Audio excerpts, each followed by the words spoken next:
नमस्कार दोस्तों, आप सुन रहे हैं हमारा स्पेशल पॉडकास्ट जो कि हम प्रस्तुत कर रहे हैं कारगिल विजय दिवस के अनुरूप में। ये मंच है जहां पर हम उन कहानियों को आपके सामने लेकर के आते हैं जो हमें सिर्फ प्रेरणा ही नहीं देती बल्कि भारतीय होने पर हमें गर्व भी महसूस कराती है। आज का एपिसोड हमारा बेहद खास है क्योंकि आज हम एक ऐसी ही कहानी, एक वीर बहादुर की कहानी आपके सामने समक्ष प्रस्तुत करेंगे जिनके जीवन से हमें त्याग और बलिदान का एक सच्चा रूप देखने को मिलता है। आज का एपिसोड बेहद खास है क्योंकि हम आज आपसे मिलवाने जा रहे हैं एक ऐसे वीर के बारे में जिनकी कहानी सुनकर के आपकी रूह कांप जाएगी।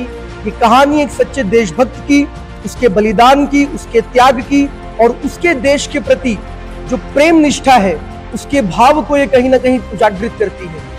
हम स्वागत करना चाहते हैं हमारे बीच शौर्य चक्र विजेता भारतीय para special force commando Madhusudan Narayan Surve ji का, जिन्होंने कारगिल युद्ध से लेकर के नॉर्थ ईस्ट के ऑपरेशनों तक दुश्मनों के छक्के छुड़वा दिए। स्वागत है सर आपका। ये हमारे लिए बड़े सम्मान की बात है कि आप इस पॉडकास्ट पर आए और अपना कीमती समय हमें आप दे रहे हैं। सर, सबसे पहले हम जानना चाहेंगे, सर सेना में भर्ती होकर और पैरा कमांडो स्पेशल ऑफिसर बनने तक का जो सर ये सफर रहा है, इसके बारे में सर अगर आप कुछ बताएं। सबसे पहले आप सभी को जय हिंद, नमस्कार। और हमको सुनने वाले तमाम भारतवासियों को मैं प्रणाम कहूँगा। आपको सबको सैल्यूट। आपने हमें यहाँ पे बुलाया, आपका मैं आभार व्यक्त करता हूँ। आज मेरे साथ बैठे हुए तमाम अपने ये बच्चे बच्चों, क्योंकि आप देश का भविष्य हो और आज भविष्य के सामने मैं बैठा हूँ। मुझे लगता है कभी ना कभी आप भी इस स्थान पे आके बैठोगे और भारत का नाम ऊंचा करोगे, भारत का गौरव बढ़ाओगे और देश हित के लिए आप जो कुछ करोगे उसके लिए आपको ढेर सारी शुभकामनाएं देता हूँ। तमाम भारतवासियों को कारगिल विजय दिवस की ढेर सारी शुभकामनाएं देता हूं, क्योंकि कारगिल विजय दिवस शायद सभी जो देशवासी है, क्योंकि आपके जैसे जो बच्चे हैं उनको शायद मालूम भी नहीं होगा कारगिल विजय दिवस क्या होता है। शायद आप बच्चों में से कोई बता सकता है कि कारगिल दिवस क्या होता है, कब हुआ था, कारगिल की लड़ाई किसके साथ लड़ी हुई थी?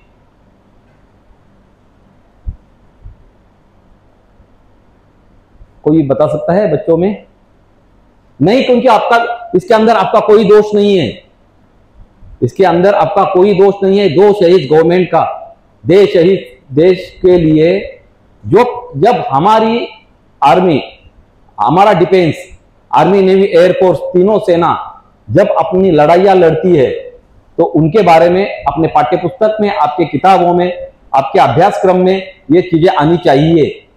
मगर दुर्भाग्य यह है कि आपको मुगलों का इतिहास पढ़ाया जाता है मगर हमारा भारतीय सेना का या डिफेंस का कोई इतिहास पढ़ाया नहीं जाता। सर, आपके और आपके ब्रॉडकास्ट के चैनल के थ्रू मैं आदरणीय मोदी जी को प्रार्थना करता हूं कि हमारा जो इतिहास है, कारगिल का जो इतिहास है, हमारे जवानों ने जो शहादत दी है, वीर गति को जो प्राप्त हुए है, ऐसे तमाम जवानों का जो इतिहास है पाठ्य पुस्तक में लाने की कोशिश करो। सर, अभी आप सर, हाँ सर, सबसे पहला हम जानना चाहेंगे सर, जो सर बचपन से जो आपकी शुरुआत रही है सेना में भर्ती होकर के और पैरा कमांडो स्पेशल ऑफिसर बनने की जो यात्रा है सर, इसके बारे में सर अगर आप कुछ बताएंगे कि बचपन से सर यही सपना था या किस प्रकार आप पैरा स्पेशल फोर्स कमांडो में आए सर? मेरा बचपन का सपना यही था, क्योंकि आपकी तरह मैं छोटा एक बच्चा था एक जमाने में। क्योंकि जब मैं आपको थोड़ा सा बैकग्राउंड मेरे पीछे लेके जाता हूं, मैं जब 6 महीने का था तब मेरे पिताजी शहीद हुए थे, मतलब वीर गति को प्राप्त हुए थे, उनको गोली लगी थी। तब से लेके मेरे मम्मी ने मुझे यही पढ़ाया कि आपको भारतीय सेना में जाना है, यानी कि मिलिट्री में जाना है। मिलिट्री में जाने के पीछे और थोड़ा अगर इतिहास हम पीछे जाएंगे तो ये हमारी चौथी पीढ़ी जो है भारतीय सेना में है। मेरे परदादा सेना में थे, मेरे दादाजी सेना में थे, मेरे 4 चाचा भारतीय सेना में थे और 4 चाचाओं के हम 7 भाई भारतीय सेना में हैं।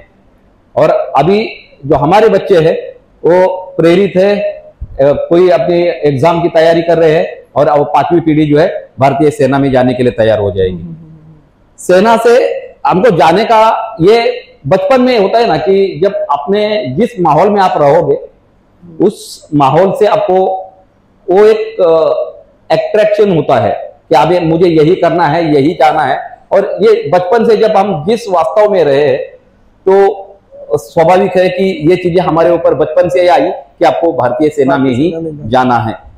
सर आपने जो सर नाहन में हिमाचल प्रदेश में जो sir special para force commando की जो सर जो ट्रेनिंग ली है सर, उसके बारे में अगर आप थोड़ा बता सकें कि किस प्रकार की ट्रेनिंग होती है, किस प्रकार मानसिक रूप से और शारीरिक रूप से श्रम करवाया जाता है, या किस प्रकार की यातनाओं के साथ एक भारतीय सैनिक तैयार होता है, उसके बारे में अगर आप थोड़ा हमें हमारे दर्शकों को अगर बताएं। बताना चाहता हूं कि स्पेशल फोर्सेस की जो ट्रेनिंग है नाहन हिमाचल प्रदेश में चलती है वो बहुत एक आले दर्जे की ट्रेनिंग है। क्योंकि मैंने सबसे पहले जब मैं भर्ती हुआ था तो मराठा लाइट इन्फेंट्री में मैं भर्ती हुआ था। वहां की ट्रेनिंग करने के बाद कुछ अलग करने के लिए मैं स्पेशल फोर्सेस में भर्ती हुआ, स्पेशल फोर्सेस के लिए वॉलेंटियर हुआ। और वो वॉलेंटियर ऐसा था कि जहां पे हिमाचल प्रदेश में नाहन में मैं ट्रेनिंग के लिए गया और उधर जब ट्रेनिंग के लिए भारतीय सेना से, सशस्त्र सेना मतलब टोटली इंडियन आर्मी से जो भी बंदा सेना स्पेशल फोर्सेस में आना चाहता है, पैरा कमांडो बनना चाहता है, वो वॉलेंटियर होते हैं सब वहां पे। और उस वॉलेंटियरों में मैं भी एक वॉलेंटियर था। और वहां पे उसका रेशियो ऐसा है 1:3, मतलब 100 बंदे जब आते हैं उसमें से 3 बंदे सिर्फ चुने जाते हैं। इतना बड़ा वहां का रेशियो है कि आपको इतना हरास करते हैं, इतना आपको स्ट्रांग बनाते हैं उस ट्रेनिंग में।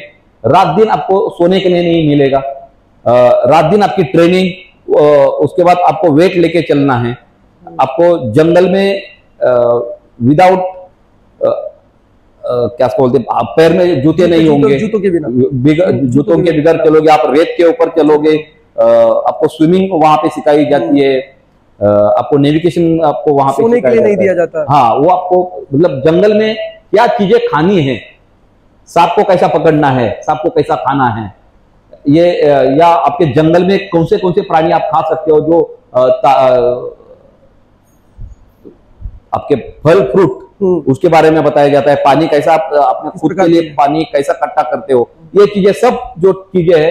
नेविगेशन का मतलब होता है जो आप मोबाइल के ऊपर देखते हो, वो नेविगेशन जो होता है आपको तुरंत उधर की तरफ पहुंचाता है।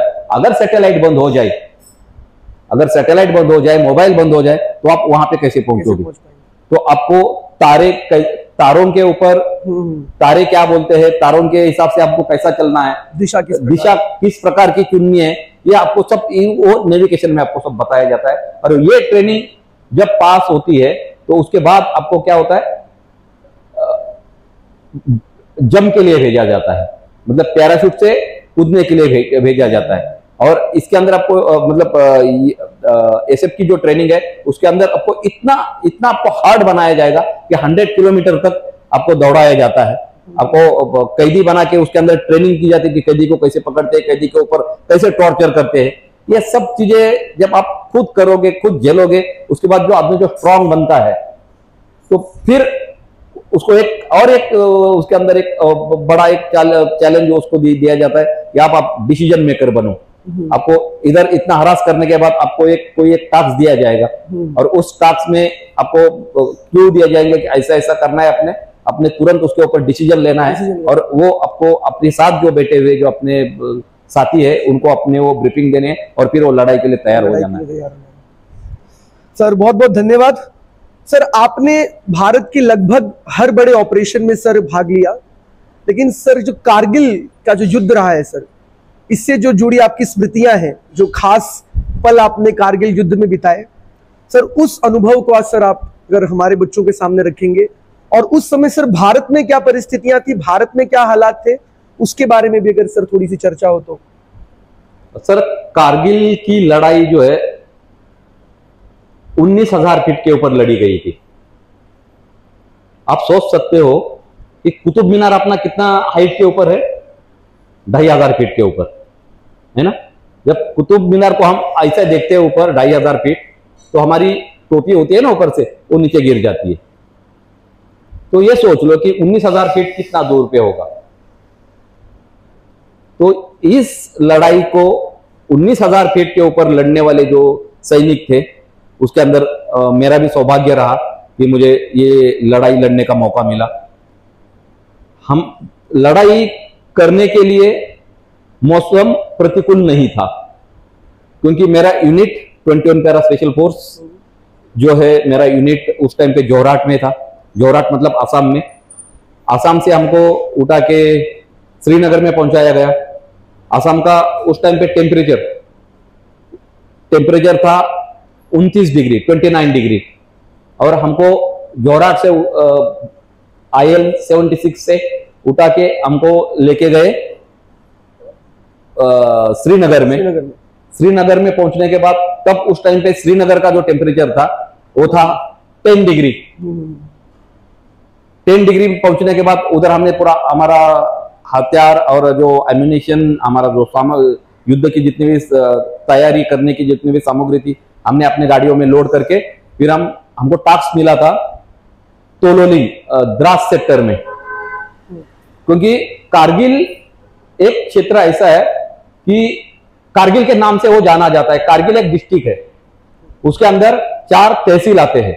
द्रास सेक्टर, मॉस्को वैली, उसके बाद पंद्रास और एक ऐसे 4 सेक्टर में कारगिल ऐसे 4 सेक्टरों में बटा हुआ ये कारगिल सेक्टर है। उसका डिस्ट्रिक्ट कारगिल होने की वजह से उसको कारगिल की लड़ाई बोली गई। ये लड़ाई 3 मई को शुरू हुई थी। सबसे पहला, जब कारगिल के बारे में थोड़ा सा बैक में चला जाता हूं, आपको डिटेल में बताता हूं, क्योंकि आपके बच्चों को आपको ये सुनना जरूरी है कि 3 मई को एक चरवाया जो गाय चराता है, वो उसका याक खो गया था। याक जानते हो आप क्या होता है? जो श्रीनगर या ऊपर वाले बर्फ में ना, जो बड़े बड़े भैंस की तरह एक जानवर होता है, उसको याक बोलते हैं। वो उसका गुम हो गया था, वो किधर भटक गया था। वो उसको चेक करने के लिए वहां पे गया, तो उसको दूर से पता चला कि इधर कुछ हरकत हो रही है। होता क्या है, अक्टूबर महीने में उधर बर्फ ज्यादा गिरने के कारण हमारी सेना जो है, दोनों देशों की सेना, ये कारगिल की लड़ाई कौन से देश में लड़ी गई थी? हिंदुस्तान और पाकिस्तान के बीच में। अक्टूबर में क्या होता है कि दोनों देश की सेना जो है अपने अपने स्थान पे चली जाती है, अपने अपने देश के स्थान के ऊपर अपना जो उनका बेस होता है वहां पे जाके बैठ जाती है। लेकिन हुआ था यूं कि जब हमारी भारतीय सेना अक्टूबर महीने में अपने बेस कैंप में बैठ गई, तो पाकिस्तान ने क्या किया, उस टाइम पे उनका जो जनरल था, general Parvez Musharraf, army chief Parvez Musharraf Pakistani army chief थे। उन्होंने क्या किया, जैसे ही हमारी भारतीय सेना अपने बेस पे आ गई, उन्होंने क्या किया, हमारी जैसे हमने पोस्ट खाली की, पाकिस्तानी सेना ने हमारे पोस्ट जितने भी थे 140 पोस्ट थी, वो कब्जा कर लिया उन्होंने उसके ऊपर। और फिर जब चरवाया को जब पता चला कि उसके अंदर कुछ फौज हरकत कर रही है, अक्टूबर महीने से हम डाउन हो गए। अक्टूबर महीने से उन्होंने चढ़ना शुरू कर दिया था। पाकिस्तान ने अक्टूबर महीने से अपनी छोटी छोटी सामग्री जाके पूरा जितना भी आपका राशन है वो वहां उस एक इकट्ठा करके रखा था उस पहाड़ी के ऊपर, और उसको बोलते हैं संगड़, मतलब पत्थरों के बना हुआ एक घर, छोटा सा घर, उसके ऊपर कुछ होता नहीं है, सिर्फ पत्थर होते हैं, और वहां पे वो ड्यूटी करते हैं कि वो इलाका हमारा है, और एक उनका जो फ्लैग उन्होंने लगा रखा है, इसका मतलब उन्होंने उसके ऊपर कब्जा कर रखा था। तो ये उसके बैकग्राउंड आपको ये बता रहा हूं। जब 3 मई को कैप्टन सौरभ 6 मई को कैप्टन सौरभ सिंह कालिया साहब का एक डेलीगेशन यानी कि पेट्रोलिंग चली गई। पेट्रोलिंग जाने के बाद वो पाकिस्तानी सैनिकों ने क्या किया था, एक घात लगा के बैठे थे। घात लगा के बैठे, जैसे वो उधर पहुंचे उनको उन्होंने पकड़ लिया, और जितने भी उनके साथ गए हुए जो सैनिक थे उनके हथियार ले ली और उनके छोटे छोटे टुकड़े किए और अपने जहां पे हमारा बेस था वहां पे भेज दिया।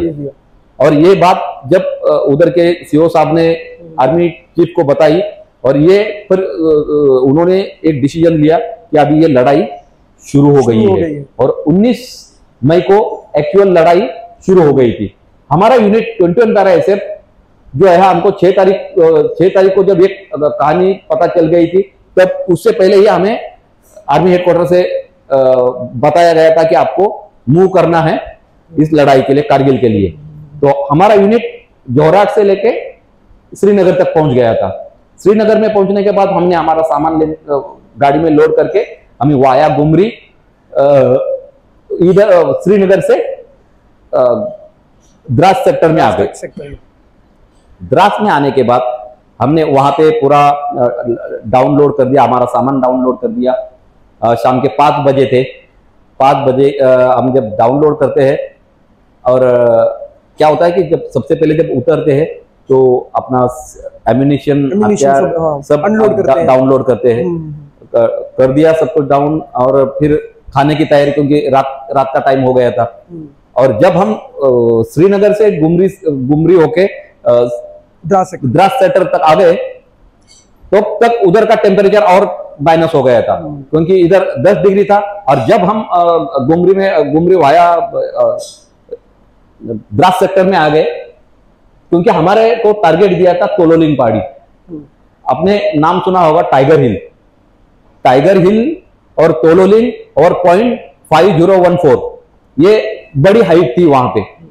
होता क्या है कि NH1 श्रीनगर से लेके सियाचिन ग्लेशियर तक जो रास्ता जाता है उसको बोलते हैं NH1, नेशनल हाईवे 1। और जो पाकिस्तानी सैनिक तोलोलिंग और टाइगर हिल के ऊपर जो बैठे हुए थे, ऊपर से पूरी ट्रिगरी, मतलब आपके सामने दिखने वाला जो भी है वो रास्ता उनको पूरा क्लियर दिखाई दे रहा था। तो ऊपर से अगर वो फायर करते तो सीधा फायर उस रोड के ऊपर जाने वाली जितने भी गाड़ियां है उनके ऊपर आता था। और ऐसे में ये कब्जा करने की वजह से जो हमारी हरकत थी, ये हरकत बंद हो गई, क्योंकि ऊपर से जब भी हमारी कोई गाड़ी जाती थी, एम्यूनिशन या राशन की गाड़ी जाती थी, पाकिस्तान का टारगेट ये था कि अगर हमने ये इनका रास्ता अगर रोक दिया, उनको अगर श्रीनगर की से लेह लद्दाख तक जो जाने वाली जो सामग्री है, खाने का जो आपका राशन है, वो उधर तक पहुंचा नहीं तो ये कटअप हो जाएंगे और ये पूरे शामिल हो जाएंगे पाकिस्तान के साथ। ये जनरल परवेज मुशर्रफ का टारगेट था, ये प्लानिंग था उनका।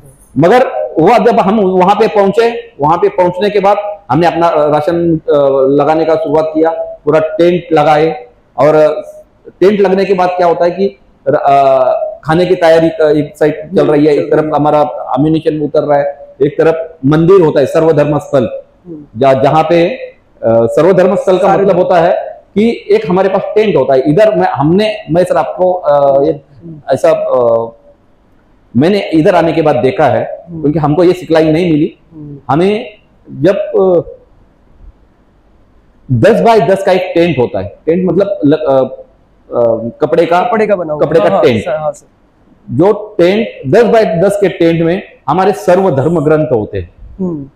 धर्म ग्रंथ मतलब आपकी गीता होगी, बाइबल होंगे, आपका रामायण हो गया, आपका कुरान होंगे, ये सब आपके एक लाइन में उधर रखे जाते हैं। और खड़ा होता है वो होता है तिरंगा झंडा। तो हम उनकी सबकी पूजा करते हैं।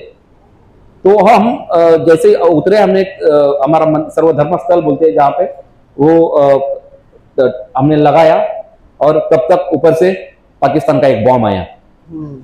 जिधर जो बंदे काम कर रहे थे, जो टेंट बांध रहे थे, उनके ऊपर, उनके साथ मैं भी था। जब टेंट बांध रहे थे तो मैं थोड़ा किसी अलग साइड में कुछ उठाने के लिए गया, तब तक ये बॉम्ब इनके ऊपर आके गिरा और उनके चितड़े उड़ गए।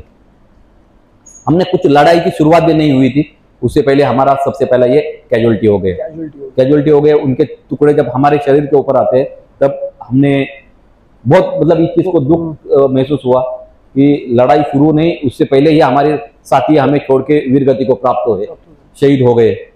तो थोड़ा सा मोरल डाउन हो गया। फिर हमारे सीनियर सीओ साहब, हमारे सीओ साहब, उन्होंने सभी ने एक हौसला हमारा अफजाई किया और बोला अभी लड़ाई अभी शुरू होगी। फिर अगली जो लड़ाई है वो इस प्रकार की लड़ी गई जैसे पाकिस्तान चाहता था कि इधर से कोई आएगा नहीं, हम उस रास्ते से उनके पास पहुंच गए। उनके पास पहुंचे और तोलोलिंग जैसी ऊंची पहाड़ी हमने वो हासिल करी। उसके ऊपर हमको तिरंगा झंडा हमने वहां पे फहराया, क्योंकि हम क्या करते थे उधर पाकिस्तान के कब्जा जहां पे उन्होंने किया था, आर्टिलरी का फायर होता है, तोपखाना का फायर होता है, वो सामने से तोपखाना का फायर होता रहा। हम उनके पाकिस्तान के पीछे की तरफ गए, जैसे जैसे उनके सैनिक डाउन हो रहे थे हम उनको मार रहे थे और उनसे आइडेंटिटी कार्ड, उनके हथियार हमने बकायदा भारत सरकार को बता दिए कि ये कोई मुजाहिदीन नहीं है। मुजाहिदीन वो तो बोल रहा था जनरल परवेज मुशर्रफ कि ये सब मुजाहिदीन की लड़ाई है, मुजाहिदीन ये उसके ऊपर आके आपके ऊपर कब्जा कर रहे हैं, लेकिन वो मुजाहिदीन नहीं थे, वो थे पाकिस्तानी नॉर्दर्न इन्फेंट्री के 3 नॉर्दर्न इन्फेंट्री के सब जवान थे और बकायदा उनके पास हमने हथियार हासिल किए हैं, उनके आइडेंटिटी कार्ड हासिल किए हैं। सर तोलोलिंग हिल पर सर जब आपने तिरंगा फहराया तो सर उस समय किस प्रकार का आपका अनुभव था सर? उसके बारे में, उस गौरवान्वित पल में आपने क्या महसूस किया कि इतनी बड़ी जंग जो आपने जीती और भारत के लिए एक सबसे इंपॉर्टेंट चेक पॉइंट था उस समय जो आपने हासिल किया जी, तो सर उस समय किस प्रकार का अनुभव आपका रहा सर? देखो क्या हुआ था कि हमने इतनी बड़ी, क्योंकि हमारे राइट साइड में टाइगर हिल था, टाइगर हिल 19,000 फीट के ऊपर है, हम हैं 17,000 फीट के ऊपर, तोलोलिंग 17,000 फीट के ऊपर है। 0.5041 हमारे और राइट साइड में, हम दोनों पहाड़ियों के बीच में हम बैठे हुए हैं, क्योंकि हमारा आपसी मिलाप क्योंकि नजर पहाड़ियों से पहाड़ियों, जब आप हाइट पे जाओगे नजर से नजर मिलाप हो सकता है, लेकिन चल के जाओगे तो आपको 2 या 3 दिन लगेंगे। ऊपर से नजदीक था दिखते हैं और चलने के लिए बहुत कष्ट करने पड़ते, क्योंकि उधर पूरा बर्फ से ढकी हुई पहाड़ियां थी। हमने जो तोलोलिंग के ऊपर जब विजय हासिल की बहुत ज्यादा आनंद था, मगर दुख ही किसका था कि हमने हमारे साथियों को वहां पे खोया था। आनंद महसूस करे या दुख महसूस करे इसकी कोई सीमा नहीं थी, मतलब आनंद भी दोनों ही साथ साथ चल रहे थे, दोनों भी साथ साथ चल रहे थे। इतनी बड़ी विक्ट्री थी कि हमने तोलोलिंग को कब्जा कर लिया था, लेकिन ये हमने हमारे 4 साथियों को खोया भी था, हमारे 4 भाई थे उनको हमने खोया था। तो एक तरफ आनंद है, एक तरफ दुख था। सर हिफाजत 2 ऑपरेशन में सर आप पर 11 गोलियां चली सर, उस समय सर क्या ख्याल था? उस पर क्या लग रहा था? डर था कि बस एक ही ख्वाब था कि मिशन पूरा करना है और देश को फिर एक बार गौरवान्वित करने का जो मौका है सर जो आपने दिया, सर उस समय किस प्रकार की परिस्थिति थी उसके बारे में अगर आप बताएंगे सर? 11 गोलियां अपने आप में एक बहुत बड़ी बात होती है और उस परिस्थिति में भी अपने जीवन की परवाह ना करते हुए देश के प्रति जो त्याग और बलिदान की जो आपकी भावना है उसको आपने सर्वोपरि रखा। तो उस स्थिति में सर क्या आपके ख्याल थे सर? मिशन को पूरा करने का जो आपका जज्बा था उसको आपने किस प्रकार से रखा, उसके बारे में अगर बताएंगे तो सर प्रेरणादायक होगा। मैं आपको बताना चाहता हूं, आपके सामने जो मैं आज बैठा हूं, आंखें नम होती है कि वो वाकया दोबारा जब सामने नजर आता है कि ऑपरेशन हिफाजत 2 मणिपुर 20 जून 2006, मतलब ये ऐसा वाकया था कि लगातार 6 दिन चलने के बाद हम हमारे टारगेट तक पहुंच जाते हैं। ऐसे मौसम में कि लगातार बारिश हो रही है, नॉर्थ ईस्ट का इलाका है, लगातार बारिश, और ऐसे बारिश में हम वहां पे पहुंचते हैं। देखता हूं कि एक घर के ऊपर 3 फ्लैग लगे हुए हैं। क्राउलिंग करके वहां तक पहुंचता हूं तो लगता है अंदर 3 कमांडर और उनके और 5 साथी अंदर बैठे हुए हैं। मैं यू टर्न करके, क्योंकि अंडर ग्रोथ है, घुटने इतना घास वहां पे है, लगातार ऊपर से बारिश हो रही है, क्राउलिंग करके वहां तक पहुंच जाता हूं। जब क्राउलिंग करके वापस मैं अपने लोकेशन में दोबारा वापस आ रहा था, तब एक आतंकवादी मुझे क्रॉस करके उस घर की तरफ जा रहा था। मैं उसको देखता हूं, तुरंत उसके पीछे जाता हूं। वो आगे की तरफ बढ़ रहा है, क्योंकि अगर मेरे को शक हो गया, अगर इसने मुझे देख लिया, क्योंकि मैं क्राउलिंग करके जाता हूँ। क्राउलिंग मालूम है ना कैसी होती है? कोनी के बल, कोनी से जब आगे बढ़ते हैं, कोनी और पीठ को सरकते सरकते आगे जब बढ़ते हैं तो उसको बोलते हैं क्राउलिंग करके वहां तक पहुंचना। वहां तक मैं पहुंच रहा हूं तो मुझे शक हो गया कि उसने अगर मुझे देख लिया तो फिर मैं तुरंत यू टर्न लिया और उसके पीछे गया। मैंने अपनी कुकरी निकाली, उसका मुंह बंद कर दिया, उसका गला काटा, उसको वहां पे साइलेंट किया। साइलेंट करने के बाद थोड़ी देर वो तड़पता रहा पूरा, जब तक पूरा ठंडा नहीं पड़ा तब तक उसको छोड़ा नहीं। उसको फिर पूरा साइलेंट हो गया। मैं अपने जगह पे आया और मैं अपने साथियों को बोला कि मैं अभी इस घर के ऊपर जाके ग्रेनेड डालने वाला हूं। ग्रेनेड होता है हैंड बॉम्ब। हैंड बॉम्ब मैंने तैयार किए, उस घर के ऊपर हैंड बॉम्ब डाले और अंदर बैठे हुए 8 के 8 आतंकवादी पूरे मर गए, ढेर हो गए। और साथ ही साथ उनका रेडियो सेट इक्विपमेंट, मतलब वायरलेस सेट जो भी उनके पास था वो पूरा ब्लास्ट हो गया। फिर मैं अपने साथियों को बोला कि अभी जो बाहर से कोई आता है आपके ऊपर फायर करता है, उनके ऊपर आप फायर करो। जो बाहर बैठे हुए थे आतंकवादी वो उस घर की तरफ आना शुरू हो गए देखने के लिए कि इधर एक्चुअल हुआ क्या है। और ऐसे में मेरे एक साथी को गोली लग गई। मौसम खराब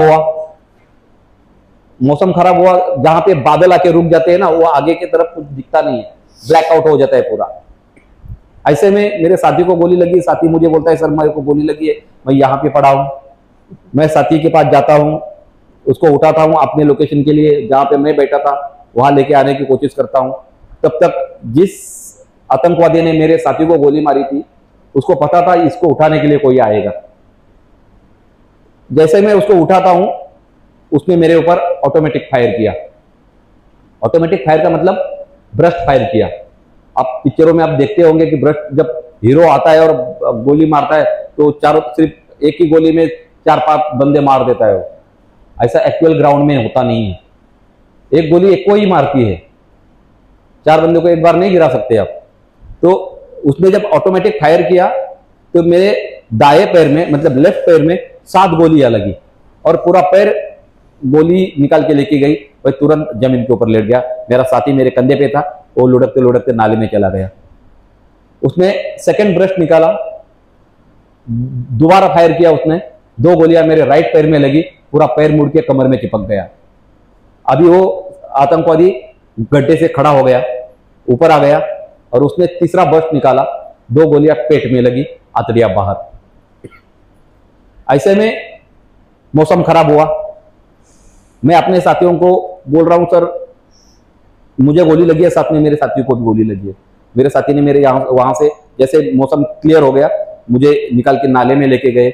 वहां पे जाने के बाद पूरे पेट की देखा उसने कहाँ कहाँ गोली लगी है। एक राइट पैर में उधर 2 डंडे काटे, उसने पैर बांध दिया। पेट की आतड़ियां बाहर थी, उसको धोकर अंदर डालने की कोशिश की, जा नहीं रही थी अंदर। लेफ्ट पैर तो पूरा गोलियों से छलनी हो गई थी उसकी, सिर्फ मांस बचा था, हड्डी पूरी गोलियां निकाल के लेके गई थी। तो मैं अपने साथी को बोला भाई इसको काट दे और इसको फर्स्ट एड कर ताकि कम से कम पॉइजन ऊपर नहीं चढ़ेगा। तो उसमें देखते ही उसको वो देखा नहीं गया उससे कि पूरा मांस सिर्फ लटक रहा है और खून हो गया था। वो बोला सॉरी सर नहीं हो पाएगा मेरे से। जिस आतंकवादी को मैंने काटा था मेरे कुकरी से, उसी कुकरी से मैंने अपना पैर घुटने से अलग कर दिया, उसको काट दिया। फिर उसको बोला अभी बांध, फिर उसने बांधा। उसको बांधने के बाद थोड़ा सा ब्लड रुक गया और सारी रात में फिर जंगल में पड़ा रहा। जंगल में पड़ने के बाद अगली सुबह तक फायर चलता रहा और ऐसे में हमने टोटल 37 आतंकवादियों को उस रात को हमने मारा था। बड़ी कहानी है इसके पीछे और ये कहानी जो है बहुत ही जल्दी आपको बड़े पर्दे को पर देखने के लिए मिलेगी। रणवीर सिंह, आलिया भट्ट जो है मेरा और मेरे वाइफ का किरदार कर रहे हैं। नीरज पाठक जो है डायरेक्टर है। बहुत ही जल्दी ये पिक्चर जो ये मूवी है आपको बड़े पर्दे पे देखने के लिए मिलेगी। सर इस परिस्थिति में सर इस प्रकार का निर्णय ले पाना, और सर 2 परिवार हैं, एक तो आर्मी में जब आप हैं तो सैनिक भी आपके परिवार जैसे ही हैं और एक आपका घर का परिवार है सर जी। तो उस समय सर जो घर पे बैठा परिवार है सर उसके बारे में सर चिंता या अपने शरीर को खो देने का जो डर है सर, उस स्थिति में सर आपके मन में सर किस प्रकार के विचार थे, या किस प्रकार से उस परिस्थिति का आपने सामना किया कि अगर मुझे कुछ हो जाए तो फिर जो घर पे बैठे लोग हैं जो मेरा इंतजार कर रहे हैं, तो सर उस परिस्थिति में जो डिसीजन होता है कि निर्णय लेना कि युद्ध करना है और साथ ही साथ एक पारिवारिक जिम्मेदारियां भी हैं और फिर एक राष्ट्र के प्रति आपकी जिम्मेदारी और कर्तव्य है, तो राष्ट्र को सर्वोपरि रख करके, राष्ट्र के हित के बारे में सोच करके इस प्रकार का जो बलिदान सर जो आपने दिया है, उस प्रकार सर मन में किस प्रकार के विचार थे, मन किस प्रकार था सर? सर मैंने अपने छाती के ऊपर जब ये बलिदान दिया लगाया था ना, उसी दिन हमने अपने परिवार को छोड़ दिया था। क्योंकि जब बलिदान की जब आप शपथ लेते हैं, बलिदान जब अपनी छाती के ऊपर जब आता है, तो बलिदान के आगे कुछ नहीं है, क्योंकि हमने सर्वोच्च न्यौछावर कर दिया है अपने देश के लिए। हमारा तन मन जीवन धन दिन सब कुछ जो भी है हमने देश के लिए अर्पण कर दिया है। और ऐसे में जब हम लड़ाई की हालत में हैं, क्योंकि मैं उनका सीनियर हूं, तो मेरे ऊपर मेरी अकेले की जिम्मेवारी नहीं थी, मेरे साथ जितने भी मेरे बंदे आए हुए थे उनको वापस मेरे बेस में लेके जाना, सुरक्षित लेके जाना, सबसे पहली जिम्मेवारी मेरी ये थी। और रही बात परिवार की, तो परिवार की चिंता करने की मुझे तो लगता है उस टाइम पे कोई जरूरत थी नहीं, क्योंकि परिवार को कुछ इसके बारे में कोई पता नहीं था। लेकिन एक दिल देखो, एक दिल तो बोलता ही है कि मेरा परिवार आज जो जहां पे मैं लड़ाई लड़ रहा हूं वो मेरा पूरा परिवार है, जो मेरे साथी है, जो मेरे बड़ी है, वो मेरा पूरा परिवार है। और उस परिवार को सबसे ज्यादा मैं अहमियत देता हूं, क्योंकि हमने एक दूसरे के लिए, एक दूसरे के लिए बोलते हैं ना कि जीने की कसमें खाई है, क्योंकि वो मेरे बड़ी है। वैसे ही परिवार को वैसा भी इधर मेरे साथ क्या हुआ वो कोई पता था नहीं, तो मुझे इसकी चिंता करने की कोई जरूरत थी नहीं। सर अस्पताल के बाद जो समय बीता सर, रिकवरी प्रोसेस सर, उसमें सर कितना समय लग गया, उसके बारे में अगर सर आप थोड़ा बताएंगे। सर जब मुझे हॉस्पिटल में लेके गए तो कम से कम मुझे 20 जून को मुझे गोली लगी थी, और दिसंबर का महीना था जब मैं चलना सीखा था। मतलब कम से कम 6 महीने लगे, जून और दिसंबर में चलना सीखा मैंने। क्योंकि क्या, दोनों पैर काम नहीं कर रहे थे। एक पैर तो मैंने हाथों से काटा था, दूसरा कि राइट पैर जो है, क्योंकि उसको नीचे टकने से नीचे घुटने तक का पूरा रॉड डाला हुआ है, पेट की आतड़ियाँ जो है वो नहीं डाली हुई है, तो वो थोड़ा रिपेयर होने के लिए टाइम लगा। 6 महीने का टाइम के बाद मैं प्रॉपर तो नहीं, लेकिन चलना तो सीख गया था उस टाइम पे। सर उस समय ये ख्याल तो जरूर मन में आ रहा होगा कि अब जीवन पहले जैसा नहीं रहा है। जी सर, तो होता ही है। क्या है कि एक चलता फिरता आदमी, चलता फिरता जवान जब अचानक विकलांग हो जाता है, किसी हादसे का शिकार हो जाता है, और उसके बाद उसके अंदर जो भावना होती है ना, वो कभी कभी सोने नहीं देती। वो ऐसा लगता है कि मेरा पैर अभी भी है, अभी भी मैं दौड़ रहा हूँ, इनके साथ अभी भी मैं कर रहा हूँ। लेकिन अभी जब पैर लगने के बाद जब अभी भी है, तो मैं प्रॉपर सब कुछ मेरा जो काम, मेरा जो भी कार्रवाई जो मुझे करनी है, मैं अभी सब कुछ जैसा पहले था वैसा मैं कर लेता हूँ। सर इसीलिए तो आप सर रियल लाइफ हीरो है। जी सर। पिक्चर वाले हीरो जैसे नहीं है। सर 26 जनवरी 2006 सर एक सुनहरा दिन आपके जीवन का, सबसे बड़ा गौरवान्वित पल, जब भारत के राष्ट्रपति डॉक्टर APJ अब्दुल कलाम ने आपको सर शौर्य चक्र दिया। सो सर उस समय जो आपके हृदय के सर जो भावनाएं थी वो किस प्रकार थी, और ये इतना बड़ा सम्मान इस स्तर पर मिलना सर कितनी बड़ी उपलब्धि है तो हम सब जानते हैं, पर उस समय सर किस प्रकार का भाव आपके मन में था सर, उसके बारे में अगर थोड़ा बात कर सके। मैं अपने आप को खुद सौभाग्यशाली समझता हूं कि मुझे मेरा पैर गया, मुझे उसकी कोई चिंता नहीं है। मैं बैटल कैजुअलिटी हुआ, मेरा उस पर कोई मैं क्या बोलूंगा उसको, मुझे कोई उसका दुख नहीं है, कोई दुख नहीं है उसका। मगर मुझे आनंद इस चीज का है कि मैंने गैलेंट्री अवार्ड किसके हाथ से लिया है। महामहिम राष्ट्रपति, missile man, Bharat Ratna doctor APJ Abdul Kalam, एक ऐसा व्यक्तिमत्व जिन्होंने अपने देश को दुनिया की 1 नंबर की अणुशक्ति के हिसाब से परमाणु शक्ति हमको बना दिया है। और ऐसे महामहिम राष्ट्रपति उस टाइम पे हमारे थे। 26 जनवरी 2006 में जब गैलेंट्री अवार्ड शौर्य चक्र हमारी छाती के ऊपर उन्होंने लगाया, और क्या होता है कि एक रीत है कि आपको सब ये परेड होने के बाद आपको एक चाय पानी के लिए जाना होता है। जब हम चाय पानी के लिए जा रहे थे, क्योंकि विदेश से मेहमान भी आते हैं, उनके साथ एक चाय पानी का एक छोटा सा कार्यक्रम होता है, वहां पे जा रहे थे। तो मैं आगे चल रहा हूँ, पीछे से कलाम साहब आए, उन्होंने हमारे कंधे के ऊपर हाथ रखा, पीछे मुड़ के मैं देख रहा हूँ, तब तक वो घूम के मेरे सामने आए और मुझे पूछते हैं, क्या आप मेरे साथ डिनर करोगे? और वो जो रात थी, हमने महामहिम के साथ डिनर का हमको मौका मिला। उनका एक शब्द मुझे अभी भी याद आता है आपने, क्योंकि ये सौभाग्य किसी किसी को मिलता है। उन्होंने एक चीज हमें बोल के गई थी, बोली थी कि जिस वास्तु के नीचे आप बैठे हो ना, वो 24 घंटे में एक बार तथास्तु बोलती है। तो आपके दिल के अंदर, आपके मन के अंदर ऐसी भावना रखो जो हमेशा स्वच्छ रहे, और देश के प्रति समर्पित होने की भावना करो। कभी दूसरे का बुरा मत कहो, हमेशा पॉजिटिव रहो। और वो समय पता नहीं कौन सा होगा जिस टाइम पे वो सरस्वती हमें तथास्तु बोलेगी और हम जैसा बोलेंगे वही होगा। तो हमेशा बी पॉजिटिव, हमेशा पॉजिटिव सोचो, पॉजिटिव रहो। धन्यवाद सर। सर अगला प्रश्न है सर, जैसा कि हम जानते हैं आजकल सर सोशल मीडिया पे 2 ही बार देशभक्ति सबकी बाहर आती है, एक होता है 15 अगस्त और एक होता है 26 जनवरी।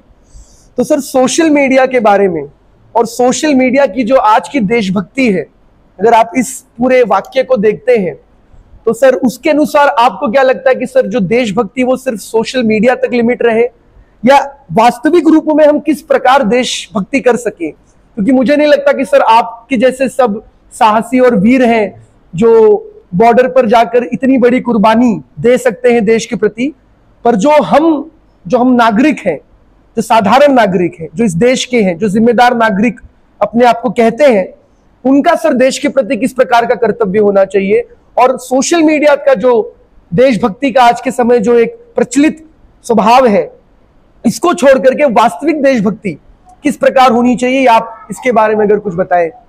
मैं बताना चाहूंगा कि ये देशभक्ति सिर्फ 15 अगस्त, 26 जनवरी, 26 जुलाई, 26/11 इन दिनों में नहीं होनी चाहिए। दिखावा नहीं होना चाहिए कि मैंने किसी सैनिक के साथ गया, फोटो निकाला और अपना स्टेटस पे रखा। क्योंकि आजकल होता यह है कि मैंने अपना स्टेटस रखा है, बच्चों में खास करके मैंने अपना स्टेटस रखा है, मुझे लाइक कितने बंदों ने किए हैं, उसके अंदर कमेंट्स क्या क्या है। अगर मुझे 250 मिलते हैं तो तुझे कितने मिले, तो मेरा देख मेरा पोजीशन ये था। नहीं, उससे कुछ नहीं होने वाला, आपका उससे कोई फायदा नहीं है। आपको आपका अगर देश प्रेम आपको करना है, जरूरी नहीं है कि हर एक बंदे ने फौज में आके ही देश सेवा करनी है, जरूरी नहीं है। देश सेवा आप जिस जगह पे हो वहां से देश सेवा हो सकती है। अगर आपको किधर लगता है कि मेरा देश अगर स्वच्छ रहे तो कूड़ा या कचरा मत करो, कानून का हमेशा पालन करो, व्यसन किसी चीज का करो मत। खास करके बच्चों के लिए मैं बताना चाहूंगा, व्यसन तो करो मत, मगर ग्राउंड के ऊपर खेलने के लिए आ जाओ। और ये जो आपके हाथ में जो दिया हुआ है ना ग्राउंड, छोटा सा मोबाइल फोन, उससे दूर रहो, उससे दूर रहे।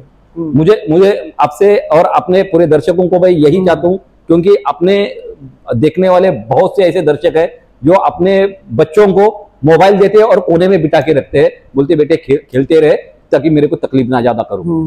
तो अगर मोबाइल से शांत रहेगा तो ऐसा पेरेंट्स ना करे, अपने बच्चों को बोलो ग्राउंड के ऊपर खेलने के लिए जाओ।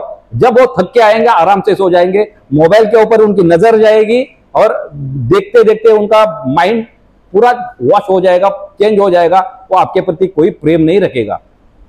सर अगर आपको फिर एक बार मौका मिले तो क्या सर फिर आप वो पैरा कमांडो बनना चाहेंगे?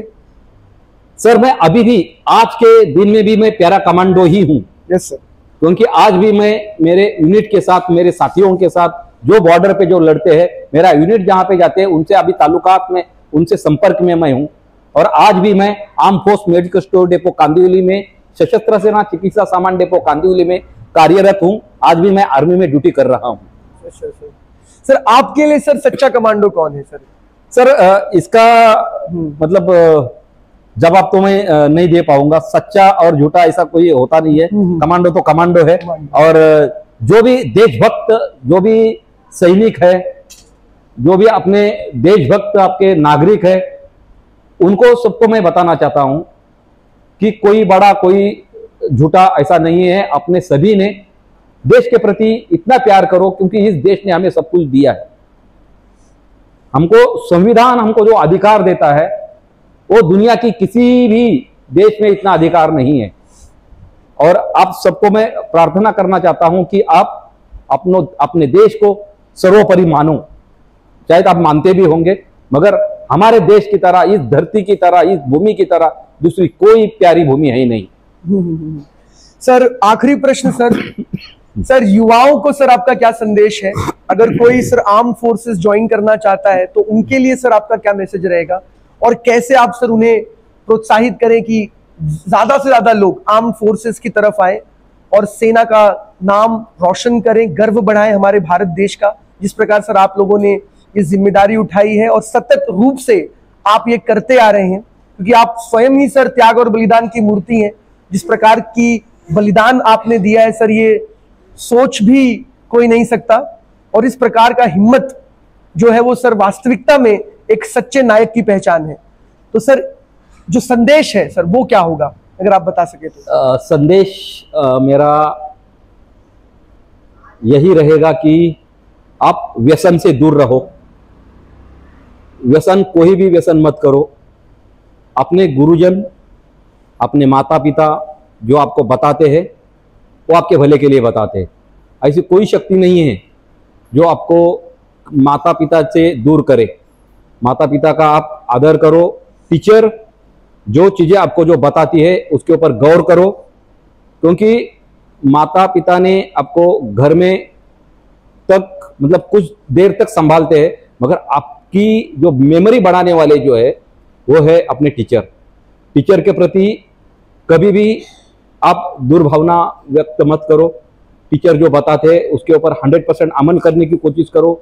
व्यसन से दूर रहो, झगड़ा मत करो, कानून को पालो, कानून का पालन 100% करो।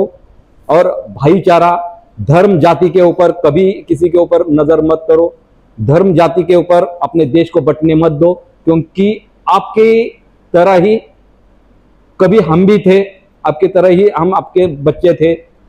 मैं तमाम देशवासियों को यही बताना चाहता हूं कि देश के ऊपर प्यार करो, देश सर्वोपरि रखो, राष्ट्र पहले, राष्ट्र प्रथम, इस भावना से जियो।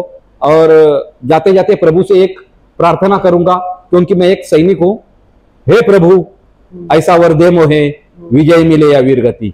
धन्यवाद। जय हिंद। सर आपका धन्यवाद देना सर हमारे लिए तो सर मुमकिन नहीं। शब्दों के अतीत अगर कोई स्थिति है या शब्दों के परे अगर हम जा सकें तो शायद उन्हीं शब्दों में ही सर आपका धन्यवाद किया जा सकता है। रियल लाइफ हीरोज तो हम बहुत ही, रियल लाइफ जो हीरोज हैं हमारे सामने, जो बड़े पर्दों पे कलाकार हैं, उनको तो सर हम आमतौर पे हमेशा देखते हैं, पर आज एक सच्चे नायक से मिलने का मौका मिला है। आज की जो सर ये युवा पीढ़ी है, ये आपसे सर प्रेरणा ले, जिनसे इन्हें सच्चे देशभक्त या सच्चे नायक की क्या व्याख्या होती है, सेवा और बलिदान का क्या महत्व होता है, और किस प्रकार अपना सब कुछ न्यौछावर करके देश के प्रति जो समर्पण का भाव है, जिसके सर आप एक उदाहरण है, ये हमारे बच्चे सीख सके सर। और दोस्तों, अगर ये एपिसोड आपको पसंद आया हो और प्रेरणादायक लगा हो तो ज्यादा से ज्यादा इसे शेयर करें, ताकि मधुसूदन जी की जो कहानी है ये देश के हर कोने कोने तक पहुंच सके और सबके लिए एक प्रेरणा का स्रोत बन सके। जय हिंद, वंदे मातरम।